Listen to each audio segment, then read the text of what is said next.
말씀을 듣기 전에 우리의 손을 가슴에 얹고 믿음으로 선포하기를 원합니다. 말씀이 나를 변화시킵니다. 아멘. 이 믿음의 선포와 같이 오늘 주는 이 말씀이 우리의 영혼과 중심을 변화시키는 능력의 말씀이 되기를 간절히 축원합니다. 날씨가 갑자기 굉장히 더워졌습니다. 이렇게 날씨가 더워지고 계절이 변하게 되면 자매님들이 늘 이렇게 이야기하십니다. 입을 옷이 없다. 그런데 형제님들의 눈에 보면 옷장에는 옷이 터져나가고 있는데 왜 옷이 없는지 모르겠다라는 생각이 듭니다. 왜일까요? 새로운 계절이 왔고 새로운 날씨를 맞이했는데 새 옷이 없다는 의미입니다. 그런데 그 새 옷을 계속 사다 보면 어떻게 됩니까? 그 옷을 또 보관할 장소가 필요하게 되죠. 그래서 새 옷장이 필요하게 되기도 합니다. 그리고 새 옷장이 생기면 어떡합니까? 새 옷을 담을 수 있는 많은 그릇이 있기 때문에 이제 더 많은 옷들을 구입해야 되는 과정들이 생겨나게 되는 것이죠. 사실 원칙적으로는 옷보다는 옷장이 먼저 있어야 됩니다. 공간이 있어야지만 그 옷을 담을 수 있기 때문이죠. 이러한 원리는 창조의 과정 속에서도 그렇게 완전하게 드러나고 있습니다. 하나님께서 먼저 공간을 만드시고 그 이후에 그 내용물을 채우시는 창조의 과정으로 함께 하셨기 때문이죠. 창세기 1장의 창조의 과정을 크게 두 부분으로 나눌 수 있습니다. 그래서 형태를 잡는 시간과 그 안에 내용물이 채워지는 시간들입니다. 이미지 파일 좀 보여주시면, 첫째 날과 둘째 날, 셋째 날은 뭐예요? 빛과 어둠, 물과 하늘, 땅과 바다라고 하는 형태를 창조하는 시간이었다면, 넷째 날, 다섯째 날, 여섯째 날은 바로 해와 달과 별, 새와 물고기, 동물과 사람을 창조하심으로 그 형태 안에 내용물을 채워가시는 시간이었다는 거예요. 그리고 그림을 보시면 페어처럼 맞춰집니다. 첫째 날과 넷째 날, 하늘의 것들이 채워지고요. 둘째 날과 다섯째 날은 뭐예요? 하늘과 바다의 것들이 채워집니다. 그리고 셋째 날과 여섯째 날은 땅의 것들이 채워지는 그 짝을 이루고 있다는 것이죠. 그래서 지난주에는 우리가 첫째 날과 넷째 날을 살펴보았고요. 오늘은 둘째 날과 다섯째 날을 함께 살펴보려고 합니다. 특별히 이 창조를 바라볼 때 우리가 주의해야 하는 것, 그것은 인간의 관점이 아닌 하나님의 관점으로 이 창조를 바라보아야 한다는 것이죠. 하나님께서 이 창조를 하시고 보시기에 좋았더라 말씀하시는 이유, 그것은 하나님이 원하시는 아름다운 질서의 회복이 창조였기 때문이고, 이 창조의 과정을 통해서 하나님은 이 땅 가운데 많은 피조물들이 온전히 살아갈 수 있는 그 공간을 마련해 주셨기 때문이죠. 오늘 본문을 통해서 바로 그 과정을 좀 더 구체적으로 살펴보기를 원합니다. 6절부터 8절 말씀입니다. 다시 한번 함께 읽겠습니다. 하나님께서 말씀하시기를 물 가운데 공간이 생겨 물과 물이 나누어지리라 하셨습니다. 이처럼 하나님께서 공간을 만드셔서 공간의 아래의 물과 공간 위의 물을 나누시니 그대로 됐습니다. 하나님께서 이 공간을 하늘이라 부르셨습니다. 저녁이 되고 아침이 되니 둘째 날이었습니다. 아멘. 첫째 날 하나님께서 빛이 있으라 말씀하셨던 것처럼 둘째 날에도 동일하게 말씀으로 물과 물이 나누어지게 하셨습니다. 그리고 아래의 물과 위의 물 사이에 이제 공간이 생겨나게 되었고 그 공간을 하늘이라고 부르셨다는 것이죠.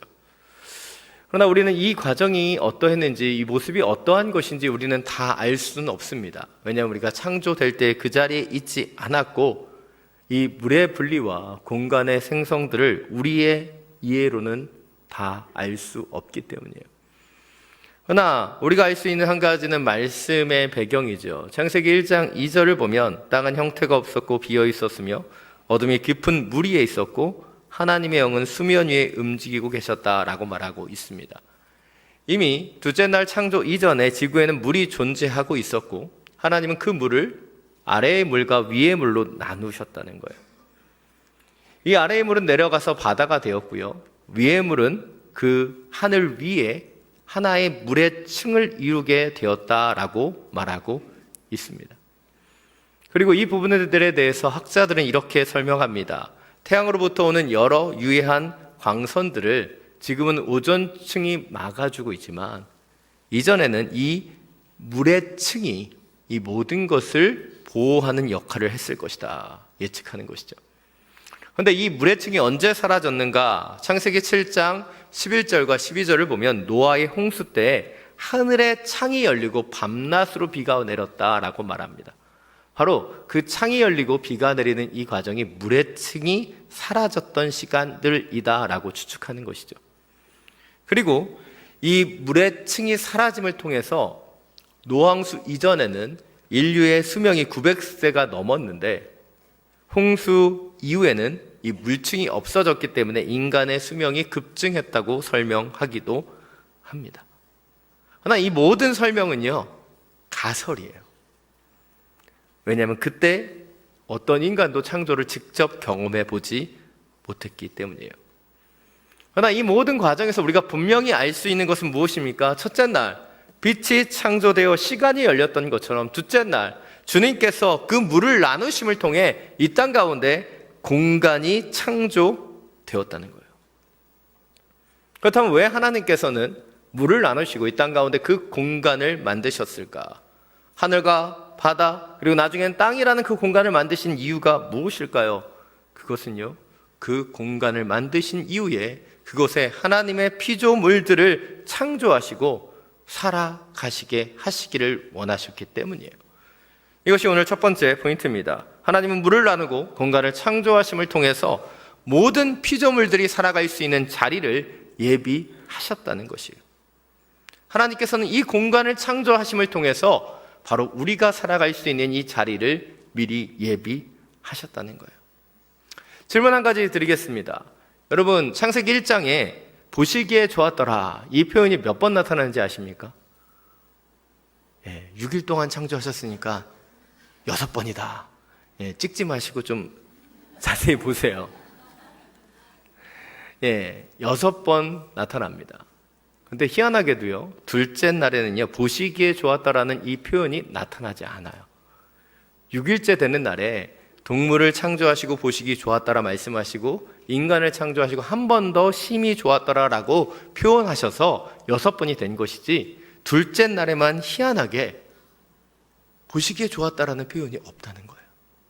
왜일까요? 이 창세기 저자가 실수로 빼먹은 걸까요? 학자들은 그렇게 예측하지 않습니다. 물을 나누시고 하늘과 바다의 그 공간을 만드셨지만 텅 빈 그 공간에 대한 평가는 주님이 유보하셨다라고 이야기하고 있는 거예요. 다시 말해서 창세기의 목표는 무엇이에요? 공간이 정리되고 공간이 창조되는 것이 아닌 그 공간에 하나님의 피조의 세계가 채워지고 역사되는 것, 그것이 창조의 목적이라는 거예요. 하나님의 창조는요, 단순히 형태를 만들고 공간을 만드는 것에 그치지 않습니다. 하나님이 본질적으로 원하셨던 것은 무엇이에요? 그 공간 가운데 하나님이 지으신 그 피조의 세계들이 생육하고 번성하고 충만케 되는 것을 하나님이 기뻐하셨다는 거예요. 동일합니다. 하나님께서는 이 하나님의 교회의 건물이라고 하는 그 플랫폼을 주셨어요. 아름다운 물질의 세계가 이 공간 가운데 있습니다. 그러나 주님이 더 기뻐하시는 것은 이 교회의 건물의 외형이라고 하는 플랫폼이 아니라 이곳에 나와 예배드리는 성도들의 마음과 중심을 주님은 더 기뻐하신다는 거예요. 이뿐입니까? 성도들의 마음 가운데도요, 공간이 있어요. 그러나 그 공간이 단순히 내가 그리스도인이다라고 하는 그 형태가 중요한 것이 아닌 그 안이 무엇으로 채워지는가가 더 중요하다는 것이죠. 그래서 사도 바울은 에베소 3장 16절부터 19절을 통해서 성도들의 마음들, 에베소 교회 성도들의 마음에 무엇이 채워져야 하는가 간구하며 기도하고 있어요. 자막을 통해서 함께 읽겠습니다. 하나님께서 여러분에게 그분의 영광의 풍성을 따라 성령으로 인해 여러분의 속사람을 능력으로 강건하게 하시고 믿음으로 인해 그리스도께서 여러분의 마음 가운데 거하게 하시기를 빕니다. 여러분이 사랑 안에 뿌리가 박히고 터가 굳어짐으로 모든 성도들과 함께 능히 그리스도의 사랑의 너비와 길이와 높이와 깊이가 어떤지를 깨닫고 지식을 뛰어넘는 그리스도의 사랑을 알아 하나님의 모든 충만하심의 정도에까지 충만하게 되기를 기도합니다. 사도 바울은 이미 그리스도인 된 에베소 교회 성도들을 위하여 간구하고 기도하고 있어요. 왜입니까? 그들이 단순히 성도가 되었다는 것, 거기에 머물지 않고 그들의 속사람이 강건케 되고 그리스도의 사랑으로 그들이 충만하게 되기를 원했기 때문이에요. 하나님은요, 이 만물 가운데 귀한 하나님의 공간을 창조하셨습니다. 하늘과 바다를 창조하셨고 이 교회라는 공간, 그리고 우리의 마음이라는 그 넉넉한 공간도 창조하셨어요. 그러나 그 형태, 그 공간이 창조되는 것, 그것을 넘어서 주님이 더욱 원하시는 것은 그 안에 하나님의 것들이 채워지는 거예요. 하나님의 피조물들이 이 세상 가운데 채워지는 것이고, 하나님의 교회 안에 믿음의 성도들이 채워지는 것이고, 우리 성도들의 그 중심 가운데 주님의 성령이 채워지는 것, 그것을 원하신다는 거예요. 자, 여러분, 우리는 찬양합니다. 주님이 지으신 이 세계, 이 공간을 찬양하고 경배하죠. 그러나 이 공간, 이 피조의 세계를 찬양하는 것, 그것을 넘어서서 바로 우리 안에 하나님의 그 성령, 하나님의 은혜가 충만하게 채워지는 것을 기도할 수 있는 그런 하나님이 기뻐하시는 예배자가 되시기를 간절히 축원합니다. 오늘 6절부터 8절인데요. 다시 한번 함께 읽겠습니다. 하나님께서 말씀하시기를 물 가운데 공간이 생겨 물과 물이 나누어지리라 하셨습니다. 이처럼 하나님께서 공간을 만드셔서 공간 아래의 물과 공간 위의 물을 나누시니 그대로 됐습니다. 하나님께서 이 공간을 하늘이라 부르셨습니다. 저녁이 되고 아침이 되니 둘째 날이었습니다. 하나님께서 공간을 만드시고 그 공간을 하늘이라고 하셨어요. 오늘 8절에 나타나는 하늘은요, 바로 우리 인간들과 피조물들이 숨쉬며 살아갈 수 있는 이 공간의 개념이라면, 창세기 1장 1절에서 나타나는 하늘, 이 하늘은 더 정확히 원어로 보면 하늘들이라고 하는 복수로 표현되어 있어요.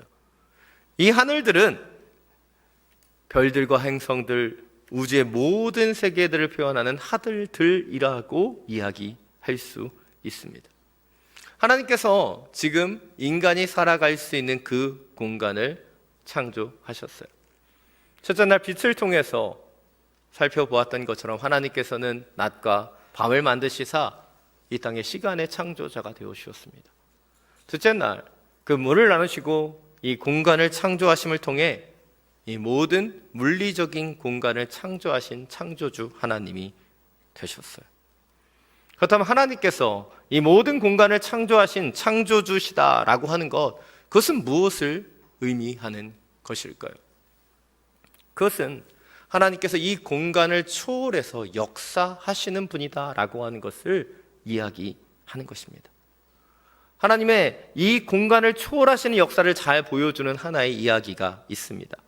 마태복음 8장을 보면 백부장이 찾아와 예수님께 자신의 종의 중풍병을 치유해달라고 간구합니다. 그래서 우리 예수님께서는 너무나 친절하게 가서 치유해 주시겠다고 말씀하시죠. 근데 백부장이 어떻게 합니까? 자신은 주님을 자신의 집에 모실 자격이 없다라고 이야기합니다. 좀 청소가 덜 되었던 것 같습니다. 아마도 아들, 딸의 문제였다면 예수님을 모시고 왔을 텐데 종이니까 안 모시고 간 건 아닐까 의심하는 생각도 할 수 있어요. 그러나 사실 본질적인 원인들을 찾아보면 그가 로마의 백부장이었고 당시 유대인들은 이방인의 집에 가는 것을 기뻐하지 않았기 때문에, 그래서 그가 이렇게 그 집에 모실 자격이 없다라고 이야기했던 것으로 보여집니다. 그리고 백부장은요, 예수님께 직접 오시지 말고 그저 말씀만으로 치유해 달라라고 요청합니다.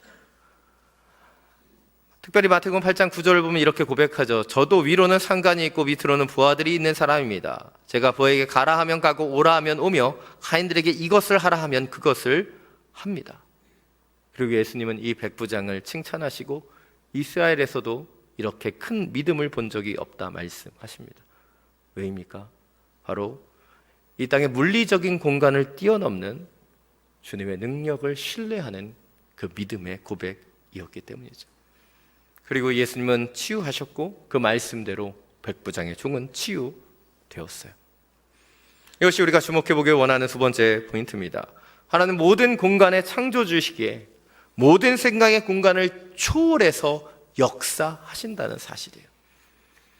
창조주이신 하나님, 그리고 피조물인 인간의 가장 큰 차이는요, 바로 우리는 한 시간 한 공간에만 존재할 수 있지만 하나님께서는 모든 시간과 모든 공간 가운데 존재하고 계시다는 거예요. 근데 우리의 연약함은 무엇입니까? 우리 인간의 시야로, 인간의 생각으로 이 창조주이신 하나님의 그 시공간을 바라보기 때문에 연약해지는 것이죠. 요즘 여러 장소에서 노키즈존이 생기다라는 이야기를 들었어요. 아이들이 물건을 깨거나 또 함부로 다뤄서 문제가 생겨서 노키즈존이 생겼다고 얘기합니다. 또 얼마 전에는 요즘은 노 시니어존도 등장했다라는 이야기도 듣게 됩니다. 근데 여러분, 그런 노 갓존, 노 지저스존 이런 건 존재하지 않는다는 거예요. 왜입니까? 하나님은 모든 시간과 모든 공간의 창조자이시기 때문이에요. 근데 우리의 문제는 무엇이에요? 우리의 시야로 하나님을 바라보면서, 우리의 물리적인 관점으로 하나님을 바라보면서 우리도 모르게 No God 존, No Jesus 존을 만들어 가고 있다는 거예요. 왜입니까? 내 시야로, 내 관점으로만 보기 때문이에요. 우리 가운데 왜 불안이 들어오고 왜 두려움이 찾아옵니까? 작은 문제에도 우리가 요동하고 흔들리는 이유가 무엇일까요? 바로 내 삶의 자리에 하나님의 공간이 없기 때문이에요. 그러나 이 땅의 모든 두려움은요, 하나님으로부터 오는 것이 아니라 사탄이 주는 거짓말이고 속임수입니다. 디모데서 1장 7절은 분명하게 우리에게 선포하고 있어요. 하나님께서 우리에게 주신 것은 두려움의 영이 아니라 능력과 사랑과 절제의 영이다. 이상준 목사님의 책 두려움 너머의 삶을 보면 이렇게 얘기하죠. 두려움은 승리의 모든 전적을 지우고 믿음은 실패의 모든 전적을 지운다. 문제 속에서 우리는 두려움에 함몰되게 되면요, 그동안 하나님께서 우리 가운데 역사하시고 승리하셨던 믿음의 흔적들을 잊어버려요. 우리가 오직 믿음으로 설 때만 우리는 창조주 하나님을 바라보게 되고 이 땅에 작은 실패와 낭망, 문제들을 이겨낼 수 있는 그 진정한 힘을 얻게 된다는 사실이에요. 눈을 주님께 돌려 그 놀라 얼굴 보라. 주님 은혜 영광의 빛 앞에 세상 근심은 사라진. 우리 함께 고백하겠습니다. 눈을 주님께 돌려 눈을 주님께 돌려 그 놀라운 얼굴 보라.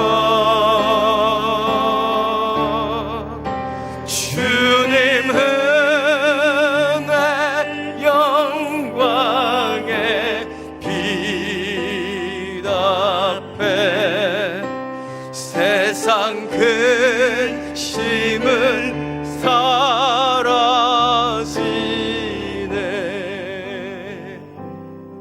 사랑하는 여러분, 하나님께서는 모든 시간과 모든 공간을 창조하신 창조주이십니다. 근데 왜 우리는 두려워하고 왜 우리는 낭망합니까? 우리의 눈을 들어 하늘을 보길 원합니다. 우리의 마음을 들어 창조주 하나님을 바라보기를 원합니다. 그때 주님의 그 거룩한 빛이 우리 가운데 임하게 될 것이고 그 빛을 통해 다시 한번 새 창조의 역사를 써내려갈 수 있는 저와 여러분이 되시기를 간절히 축원합니다. 오늘 20절부터 23절 말씀입니다. 마지막 함께 읽겠습니다. 하나님께서 말씀하시기를 물에는 생물이 번성하고 새들은 땅 위에 하늘에서 날아다니라 하셨습니다. 하나님께서 큰 바다 생물들과 물에서 번성하는 온갖 생물들을 그 종류대로, 온갖 날개 달린 새들을 그 종류대로 창조하셨습니다. 하나님께서 보시기에 좋았습니다. 하나님께서 그들에게 복을 주시며 말씀하시기를 새끼를 많이 낳고 번성해 바닷물에 가득 채우라. 새들은 땅에서 번성하라 하셨습니다. 저녁이 되고 아침이 되니 다섯째 날이었습니다. 다섯째 날 하나님은 물에는 바다 생물을, 하늘에는 새들을 창조하셨습니다. 성경은 분명하게 얘기하고 있어요. 하나님께서 바다에 있는 물고기를, 하늘에는 새를 창조하셨다. 성경은 한 종이 다른 종으로 변이되고 변모되었다라고 이야기하지 않습니다. 원래부터 하나님은 새는 새로, 물고기는 물고기로 창조되었다라고 말하고 있어요. 근데 많은 분들은 이 진화론적인 세계관 가운데 살아갑니다. 여러분, 진화론이 우리는 과학적인 논리를 갖고 있다고 생각하죠.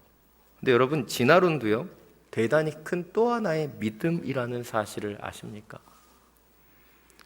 작은 변이, 작은 변화를 가지고 아직 한 번도 밝혀진 적이 없는 종의 변이를 주장하고 있어요. 어디에도요, 물고기가 새가 되거나 새가 물고기가 되고 원숭이가 사람이 되는 것, 그런 흔적들과 변이들은 어디에도 나타나지 않아요. 근데 이 작은 증거들이 시간을 흘러서 이렇게 변화되었다라고 설명하고 있어요. 저는 그것을 믿기 위해서는 또 다른 큰 믿음이 필요하다고 생각합니다. 왜냐하면 이 모든 것이 우리가 국어 시간에 배운 것처럼 성급한 일반화이기 때문입니다.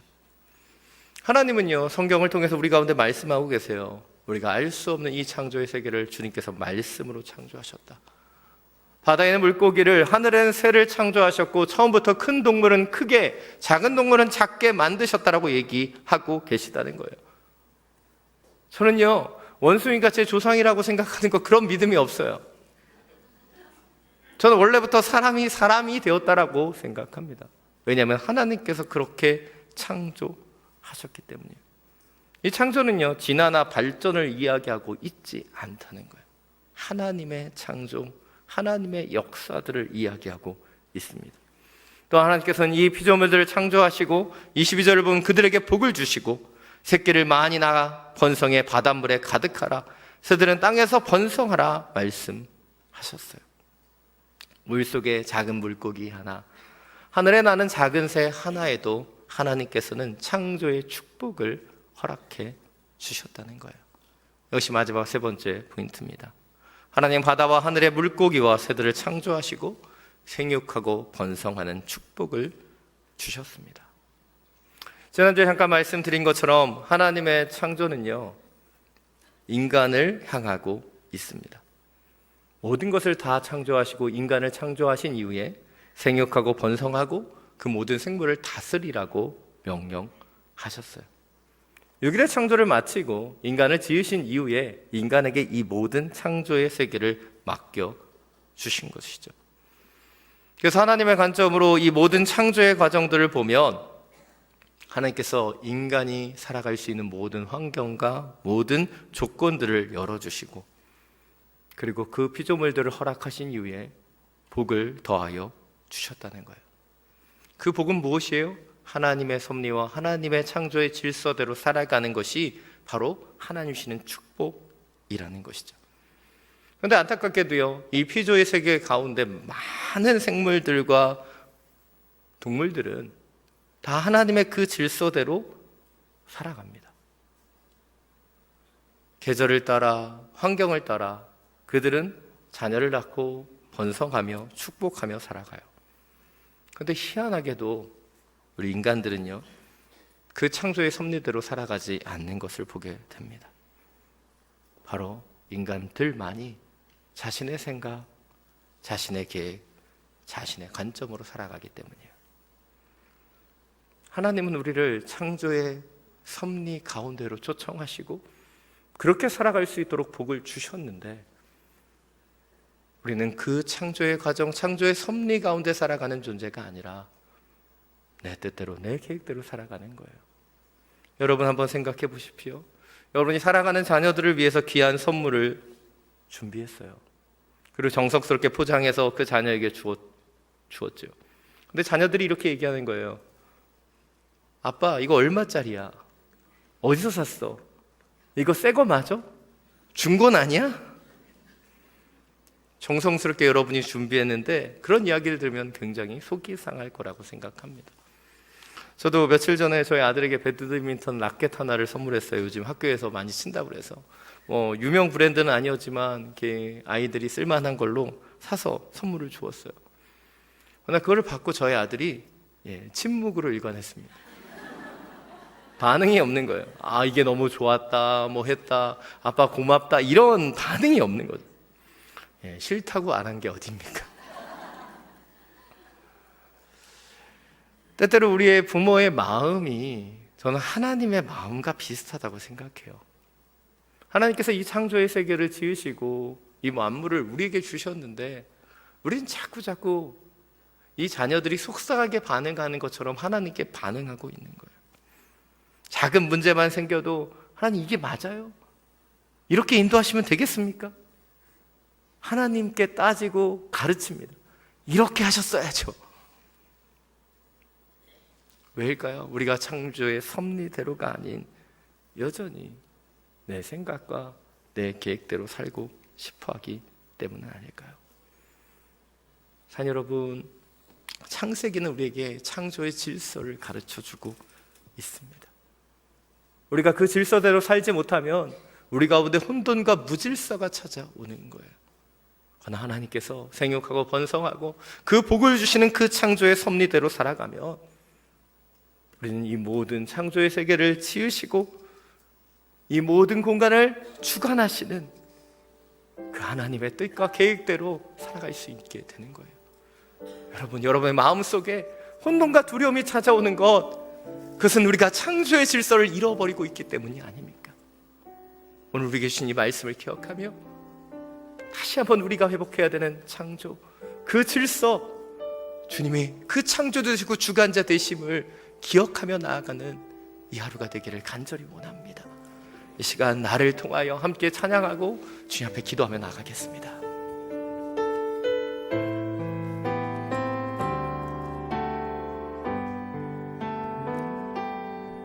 지금 서 있는 이곳에서 높임을 받으소서. 내가 밟는 땅 주님의 땅이니 하늘이 주의 이름 높이 올리며 넓은 바다가 주를 노래해.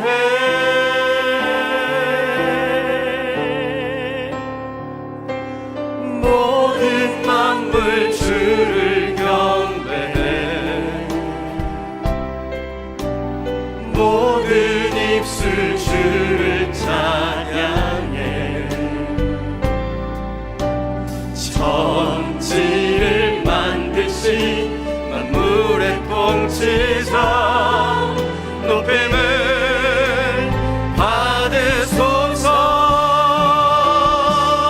내 평생에 주의 이름 높이며 어느 곳에서든지 주님을 예배하리라. 내가 밟는 모든 땅 아버지의 영광을 선포해야 하리. 찬양하며 주님을 예배할 때 하늘 가득한 주의 영광 보리라. 나를 통하여 나의 입술을 인하여 주의 이름 높임을 받으소서. 모든 만물 주를 경배해. 모든 만물 주를 경배해. 모든 입술 주를 찬양해. 천지를 만드신 만물의 통치자 높임을 받으소서.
주옵소서.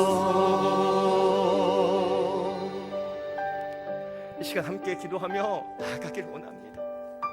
하나님께서는 이 모든 공간을 창조하셨어요. 하나님께서 하늘과 바다를 창조하시고 모든 피조물들을 우리 가운데 허락하여 주셨습니다. 그것은 주님께서 만물의 주관자이시고 창조주이시며 그 하나님의 섭리대로 우리가 살아가야 함을 우리 가운데 말씀해 주시는 것이에요. 그러나 우리의 연약함 속에 창조의 질서대로가 아닌 여전히 내 뜻과 내 계획대로 세상이 주는 그 두려움과 불안 가운데 살아가는 연약함들이 있다면 우리 주님 앞에 고백하며 기도하기를 원합니다. 주님, 당신이 만물의 창조주이십니다.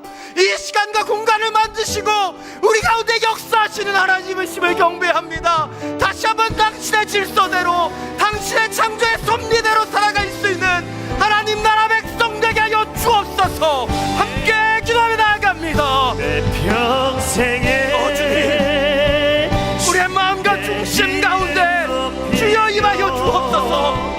모든 시공간을 창조하시고 이 피조의 세계를 지으신 창조주 하나님을 찬양하며 경배합니다.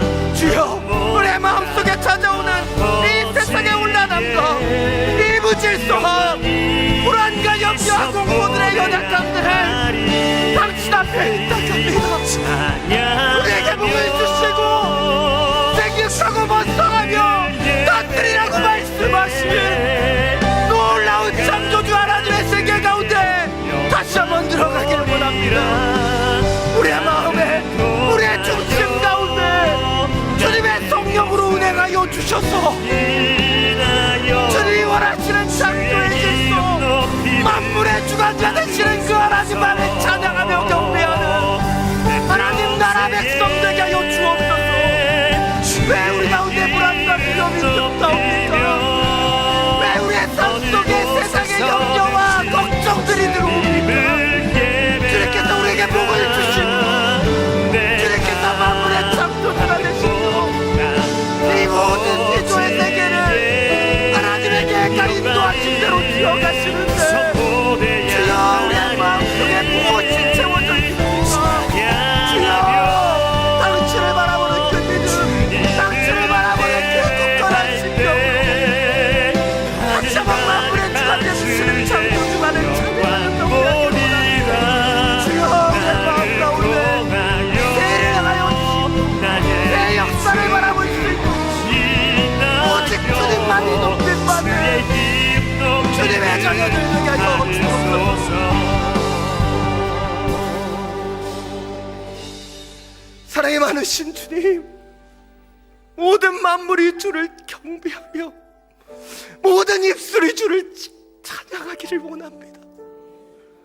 이 피조 세계 속에 하나님의 창조의 세계 속에 살아가는 우리의 심령 가운데 찾아오는 이 모든 세상의 연약함들을 도말하여 주시고 이 시공간을 창조하시고 이 모든 피조의 세계를 우리 가운데 다스리라고 말씀하신 그 하나님의 뜻대로 주님의 섭리대로 주의 말씀 가운데로 돌아가게 하여 주옵소서. 주님, 나를 통하여 나의 입술을 통하여 창조주 하나님을 경배하며 높여드리기를 원합니다. 이 창조가 멀리 있는 다른 사람의 것이 아닌 바로 우리 가운데 우리의 하나님이 우리에게 가장 좋은 것을 허락하시는 창조의 은혜임의 은총임을 깨닫는 주님의 백성들 되게 하여 주시옵소서. 우리 주 예수 그리스도의 이름으로 기도드립니다.